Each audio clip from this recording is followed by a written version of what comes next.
Question number 1। क्या औरत कुर्बानी का जानवर ज़ुबह कर सकती है? जी हाँ, बिल्कुल कर सकती है।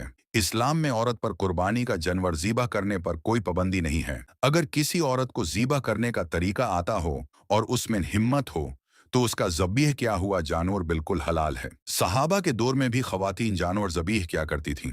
अलबत्ता हमारे समाज में आम तौर पर मर्द ही ये काम करते हैं, इसलिए लोगों को लगता है कि औरत नहीं कर सकती, जो कि एक गलतफहमी है।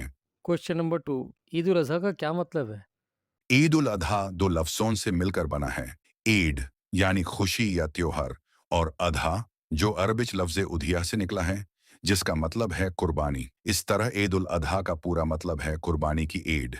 ये दिन हज़रत इब्राहिम अलैहिस्सलाम और हज़रत इस्माइल अलैहिस्सलाम की अजीम कुर्बानी और अल्लाह की राह में सब कुछ निछावर करने के जज्बे की याद में मनाया जाता है। Question number 3। कुर्बानी के लिए कौन सी 4 शराइत ज़रूरी हैं? जानवर की सेहत और उम्र के हवाले से ये 4 बुनियादी शर्त निहायत ज़रूरी हैं।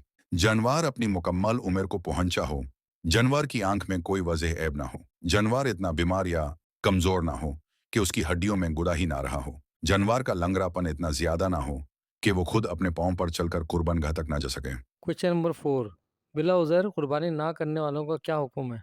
साहिब हैसियत होने के बावजूद कुर्बानी न करने पर सख्त नाराज़गी का इजहार किया गया है और ऐसे शख्स को ईदगाह आने से मना किया गया है।